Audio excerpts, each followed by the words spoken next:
Welcome back. Right now, coming up on 23 minutes past the hour, and a live look in New York City. This is just a few feet from the entrance to the courtroom where later today the trial for accused murderer Luigi Mangione continues. He's the man accused of gunning down UnitedHealthcare CEO Brian Thompson in Midtown Manhattan about this time last year.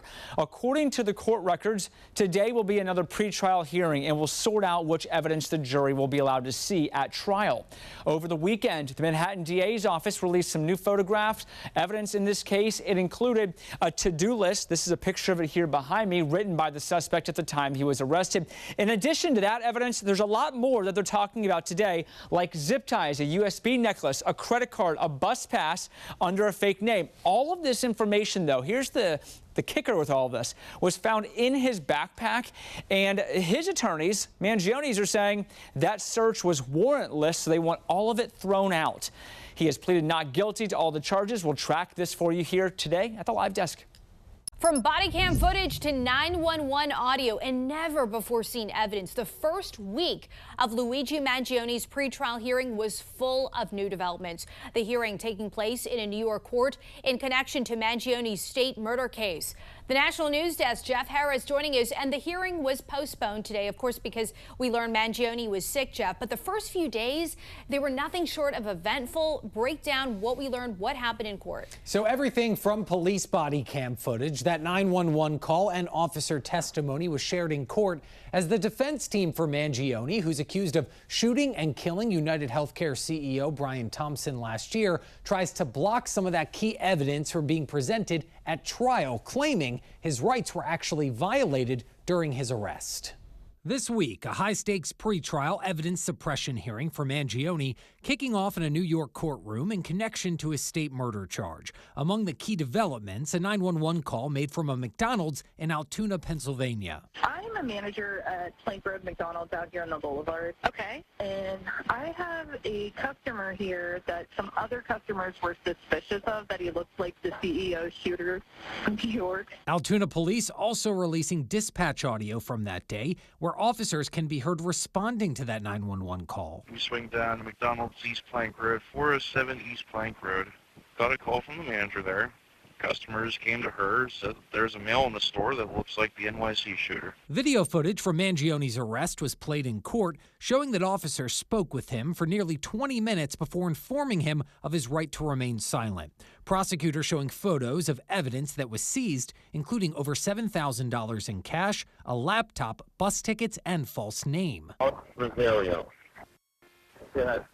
I ran it a couple times. For some reason, nothing's coming back. Now, the officers who responded and ultimately made the arrest testifying as well, telling the court Mangione claimed he was homeless, adding, quote, "I knew it was him immediately." Mangione's defense attorneys are trying to block key evidence from being presented at trial, arguing that police questioned him without reading his Miranda rights, an argument former federal prosecutor Nima Romani believes has a chance of working. An arrest isn't necessarily putting the handcuffs on. It's when someone reasonably believes they're not free to leave. They're also arguing Mangione's backpack was searched without a warrant, which contained the alleged handgun used to kill Thompson, a 3D printed silencer, and a notebook which allegedly had writings about his disdain for health insurers. An argument Romani tells us has little chance of success. It's pretty clear that law enforcement could have arrested Mangione when he provided a false name and false identification.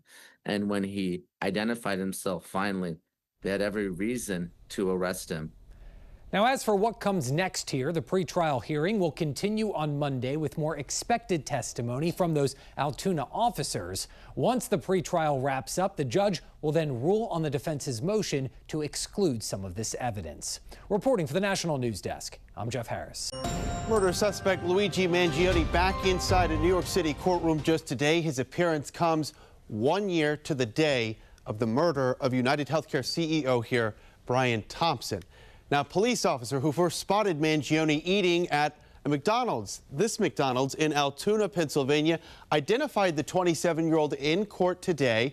That officer showed up after a McDonald's manager called 911 to report that Mangione looked like the suspect in the Thompson shooting. Here's a portion of that critical 911 call.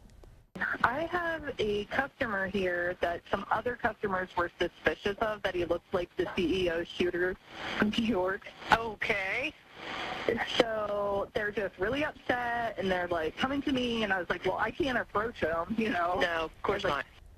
Mangione's attorneys now trying to get some critical evidence thrown out at trial, including the alleged murder weapon and Mangione's journal. They are now arguing the evidence seized was unlawfully seized from his backpack without a warrant during his arrest.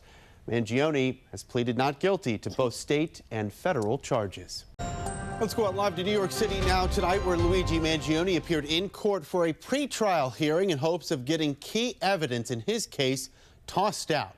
His attorneys now arguing that evidence was recovered illegally during a warrantless search of the suspect's backpack when he was arrested for allegedly shooting and killing UnitedHealthcare CEO Brian Thompson. They are now requesting his diary entries and a 3D printed gun be tossed in the case from the Pennsylvania state side. Mangione was arrested in Altoona, Pennsylvania, at a McDonald's there nearly 1 year ago, back on December 9th. They now argue that evidence was recovered illegally during that warrantless search of the backpack, which the prosecution now denies. A slew of supporters, you see them here gathering outside the courthouse in New York City today, including this truck here blanketed with an LED sign touting Fifth Amendment rights next to Mangione's photo. Mangione also facing a separate federal death penalty case.